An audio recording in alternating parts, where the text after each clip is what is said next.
Right, hello again. Chapter 5 this time, starting on page 34. So we're moving along now. Brian's coming to terms with his life on the island. Not island, in the bush. His eyes snapped open, hammered open, and there were these things about himself that he knew instantly. He was unbelievably, viciously thirsty. His mouth was dry and tasted foul and sticky. His lips were cracked and felt as if they were bleeding, and if he did not get some water soon, he felt that he would wither up and die. Lots of water, all the water he could find. He knew the thirst and felt the burn on his face. It was mid-afternoon, and the sun had come over him and cooked him while he slept, and his face was on fire, would blister and peel, which did not help the thirst, made it much worse. He stood using the tree to pull himself up, because there was still some pain and much stiffness, and looked down at the lake.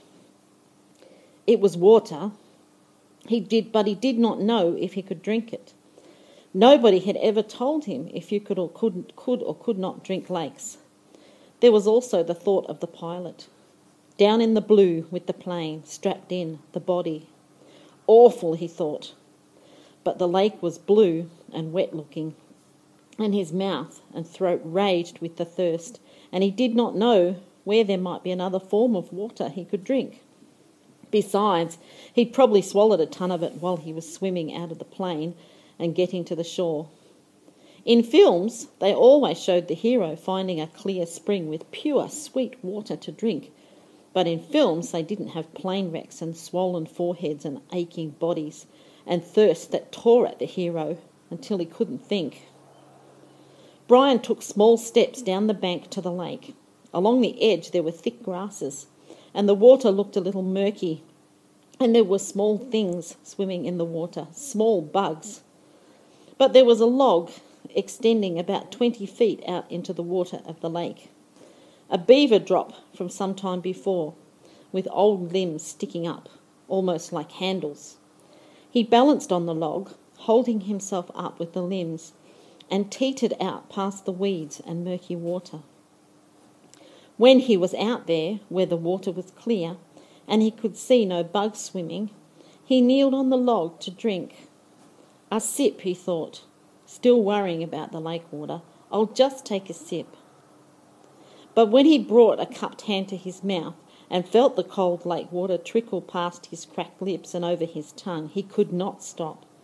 He had never, not even on long bike trips in the hot summer, been this thirsty. It was as if the water were more than water, as if the water had become all of life. He could not stop. He stooped and put his mouth to the lake and drank, pulling it deep and swallowing great gulps of it. He drank until his stomach was swollen, until he nearly fell off the log with it, and he rose and stagger-tripped his way back to the bank, where he was immediately sick and threw up most of the water. But the thirst was gone, and the water had seemed to reduce the pain in his head as well, although the sunburn still cooked his face. So, he almost jumped with the word, spoken out loud. It seemed so out of place, that sound. He tried it again. So here I am. And there it is, he thought. For the first time since the crash, his mind started to work.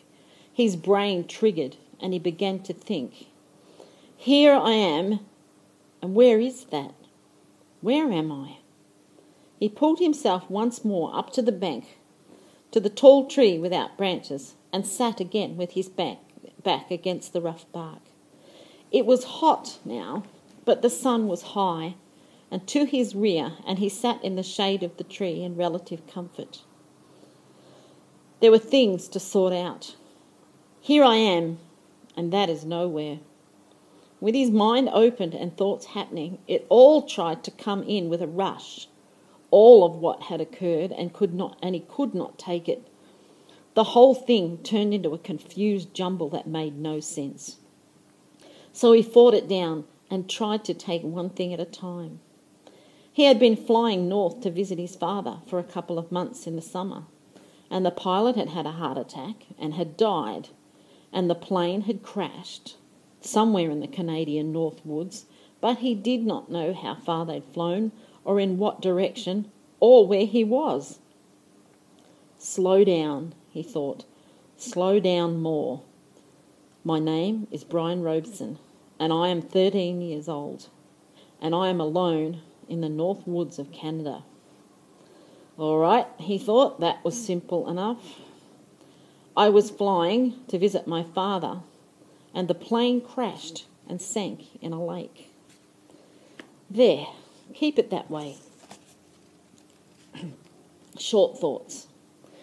I do not know where I am, which doesn't mean much.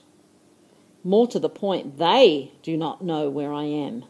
They, meaning anybody who might be wanting to look for me, the searchers. They would look for him, look for the plane. His mother and father would be frantic. They would tear the world apart to find him.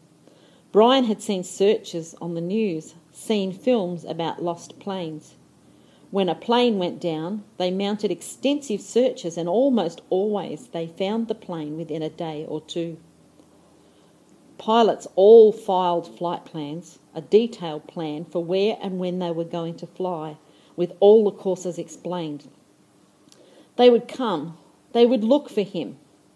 The searchers would get government planes and cover both sides of the flight plan filed by the pilot and search until they found him. Maybe even today. They might come today. This was the second day after the crash. No, Brian frowned. Was it the first day or the second day? They'd gone down in the afternoon and he'd spent the whole night out in the cold. So this was the first real day.